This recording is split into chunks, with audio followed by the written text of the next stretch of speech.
آسمان گواہ ہے، اور یہ سارا جہان ہماری تاریخ سے آشنا ہے۔ جبر و استبداد اور بربریت کی برساتیں تاریخ کے ماتھے پہ لکھی ہماری داستان کو نہیں مٹا سکتی۔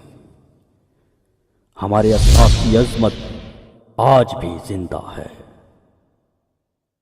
اسلام ہمارا ہے، ہم ہیں پاسباں اس کے، یہی دین پیارا ہے، ہم ہیں نگہباں اس کے۔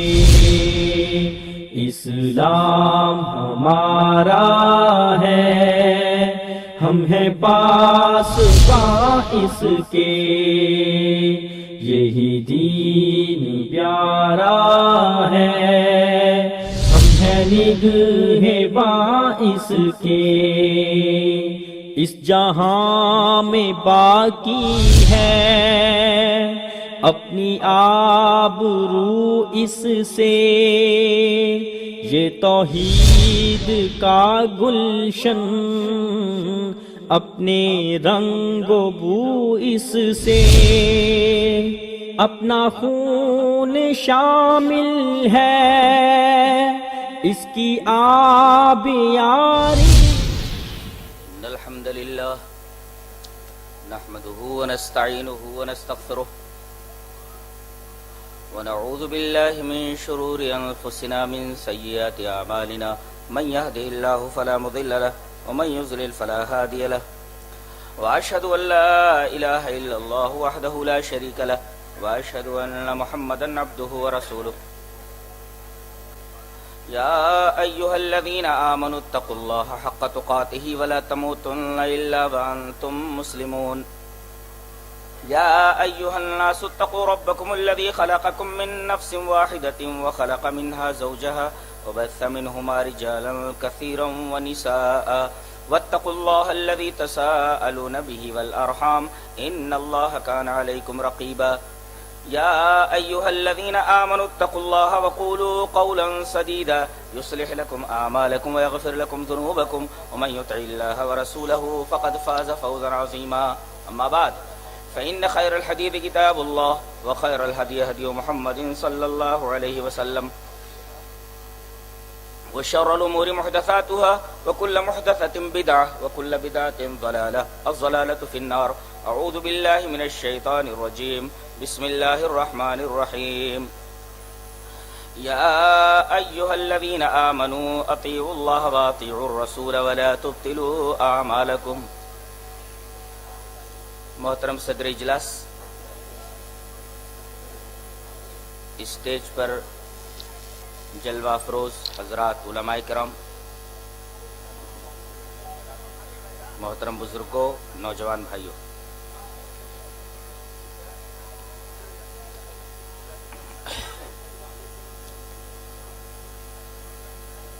مجھے دو صاحبان کی کیسٹس پہنچائی گئی۔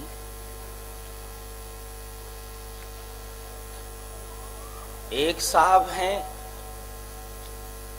ایف رضوی اور دوسرے صاحب ہیں جے چشتی۔ میں نے ان دونوں صاحبان کی دونوں کیسٹس دل پر انتہائی جبر کر کے سنی، اور میں نے ان تمام سوالوں کو یہاں نوٹ کر لیا ہے، سوالات، اور آج مجھے انہی سوالات کے جوابات دینے ہیں۔ میں اپنے سامنے پیپر نہیں رکھتا، یہ سوالات ہیں، تاکہ ایک ہی بات دیگرے سوالات کے جوابات دینے میں مجھے آسانی بہم پہنچ سکے۔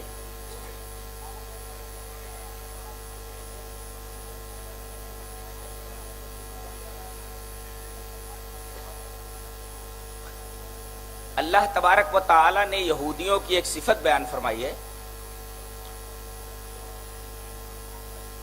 کہ یہ کلموں کو اپنی جگہ سے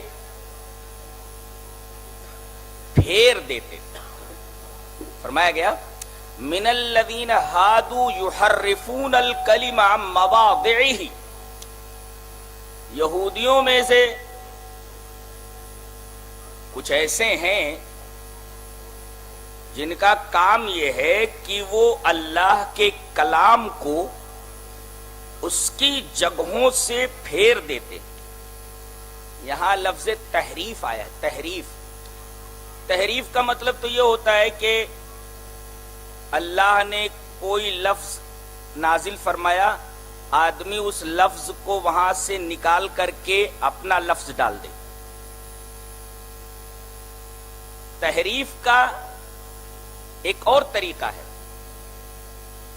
کہ اللہ کی بات، اللہ کا کلام کچھ کہہ رہا ہو اور مولوی ملا اس کا معنی کچھ بیان کرے. یہ بھی تحریف ہی کی قبیل سے ہے، اس لیے کہ اس سے نص کا مطلب الٹ جاتا ہے. اس نے مثلا سب سے پہلے ہم جے چشتی کا ایک استدلال پیش کریں گے اور یقیناً آپ کو بڑی ہنسی آئے گی. اس نے یہ کہا کہ اللہ تعالی نے اپنے نبی کے بارے میں فرمایا وما ارسلناک الا رحمتا للعالمین، اے ہمارے حبیب ہم نے آپ کو تمام جہانوں کے لیے رحمت بنایا ہے، رحمت بنا کر بھیجا ہے. مولوی کا استدلال یہ ہے کہ دیکھو یہاں رسول کو اللہ نے اپنے آخری رسول محمد الرسول اللہ صلی اللہ علیہ وسلم کو رحمت کہا ہے، اور رحمت ہمیشہ باقی رہتی ہے، لہذا اللہ کے رسول قیامت تک باقی رہنے والے ہیں، زندہ ہیں. یعنی استدلال یہ ہے کہ رحمت اگر موجود ہے تو رحیم کا بھی موجود ہونا لازمی ہے. رحمت اگر موجود ہے تو رحم کرنے والا بھی زندہ ہونا چاہیے. یہ استدلال بالبداہت باطل ہے. کیسے؟ یہ بتائیے، ایک شخص ہے جس کا نام زید ہے اور اس کی صفت عالم ہے، تو زید تو اس کی ذات ہے اور عالم اس کی صفت ہے. اب بتائیے زید اگر مر جائے تو کیا اس کا علم بھی مر جائے گا؟ سوال ہے.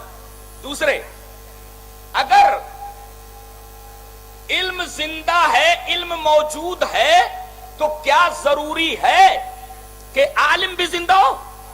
علم صفت ہے، اگر علم موجود ہو یہ صفت، تو کیا ضروری ہے کہ عالم بھی زندہ ہو؟ نہیں، ضروری نہیں ہے. صفت موجود رہتی ہے مگر موصوف موجود نہیں رہتا. دلیل یہ حدیث پاک وعن ابی ہریرہ رضی اللہ تعالی عنہ ان رسول اللہ صلی اللہ علیہ وسلم قال اذا مات الانسان انقطع عنه عمله الا من ثلاثه، الا من صدقة جاریة او علم ينتفع به او ولد صالح يدعو له. رواہ مسلم فی کتاب الوصیہ. حضرت امام مسلم اس حدیث پاک کو ایسے ہی کتاب الوصیہ کے اندر لائے ہیں. راوی حضرت ابو ہریرہ ہے. استدلال کا پاکپن دیکھیے، استدلال کا انداز دیکھیے. نبی اکرم صلی اللہ علیہ وسلم نے ارشاد فرمایا کہ جب انسان مر جاتا ہے، دیکھیے یہاں انقطع عنہ عملہ، انسان جب مر جاتا ہے تو اس کا عمل ختم ہو جاتا ہے. اب دیکھیں رحمت بھی ایک عمل ہے مرنے کے بعد آدمی کی جو رحمت ہے اب مزید نہیں کر سکتا. ایک بات تو یہ معلوم ہوئی. دوسرے، مرنے کے بعد صرف 3 چیزوں کا ثواب اسے ملتا رہتا ہے، اس لیے کہ اس کی یہ 3 چیزیں باقی رہ جاتی ہیں. ایک صدقہ جاریہ، دوسرے اس کا علم. دیکھیں، او علمی ينتفع بھی، علم موجود ہے، لوگ اس سے نفع اٹھا رہے. نبی فرما رہے ہیں کہ صفت موجود ہے مگر موصوف مر چکا ہے. تو اسی طرح رحمت للعالمین میں یہ رحمت للعالمین یہ نبی کی ذات نہیں ہے، نبی کی صفت ہے. یہ کہا آپ کی ذات ہے. وما ارسلناک کا یہ آپ کی ذات ہے، وہ آپ کی صفت ہے.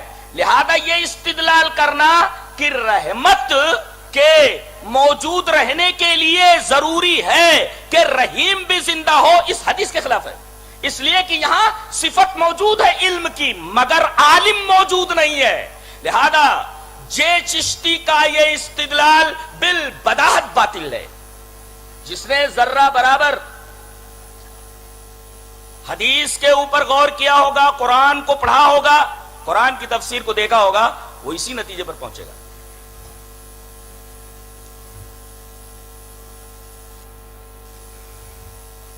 اب ظاہر ہے کہ رحمت کیا ہے؟ آپ کی لائی ہوئی شریعت. اب یہ شریعت قیامت تک رہنے والی ہے رحمت کی شکل میں. آپ اس دنیا سے چلے گئے مگر وہ رحمت قیامت تک باقی رہنے والی ہے قرآن حکیم کی شکل میں اور نبی کریم صلی اللہ علیہ وسلم کی سیرت کی شکل میں. رحمت کے موجود رہتے رحیم کا زندہ رہنا یہ ضروری نہیں ہے. ہم نے حدیث پاک سے ثابت کر دیا.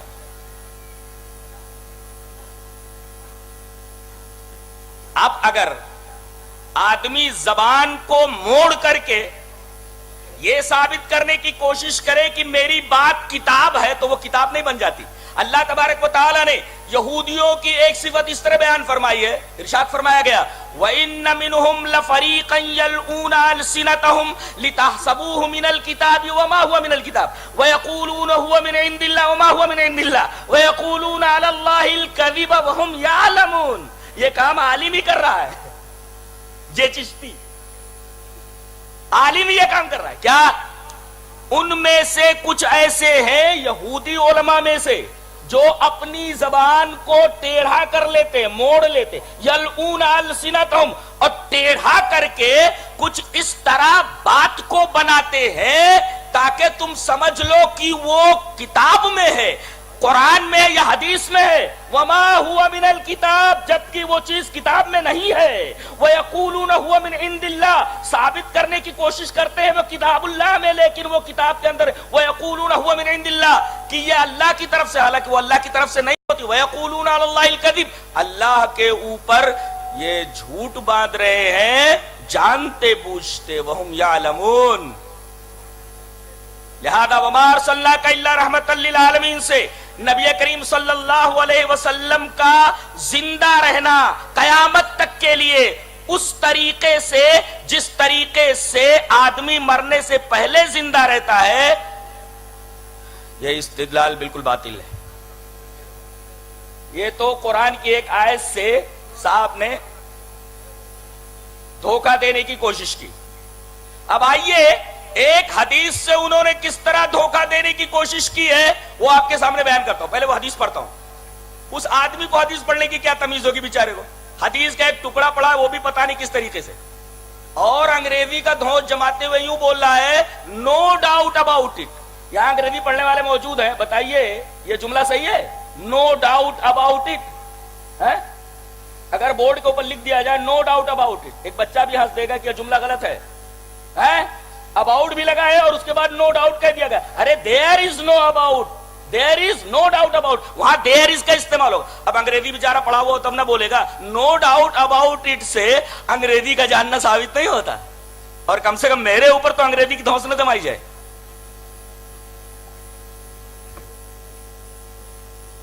تو انگریزی نہیں آتی بیچارے کو. دوسرے یہ کہ اسے حدیث پڑھنے کی بھی تمیز نہیں ہے, ایک ٹکڑا پڑھا وہ بھی پتہ نہیں کس طریقے سے پڑھا. میں پوری حدیث پڑھ دیتا ہوں.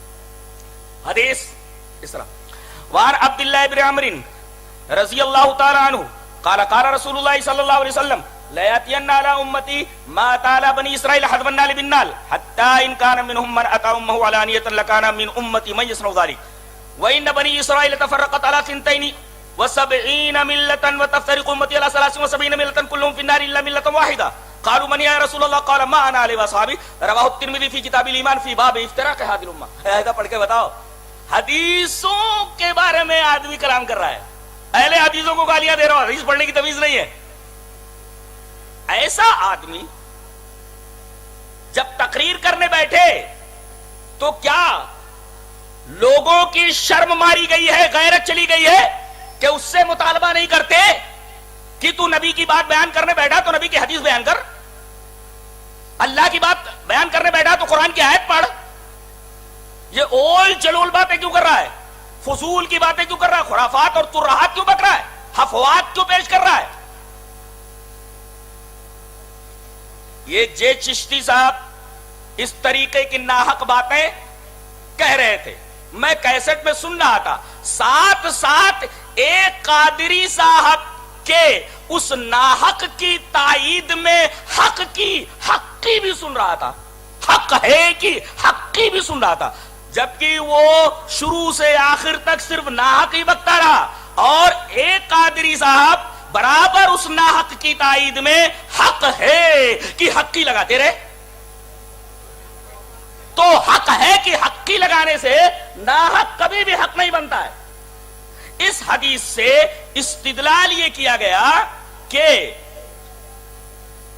73 فرقوں سے کون لوگ مراد ہیں. تشریح دیکھو, نبی کی امت دو طریقے کی, ایک امت دعوت, ایک امت اجابت. ہم بھی مانتے امت دعوت وہ کہ نبی کے اوپر انہوں نے ایمان قبول نہیں کیا.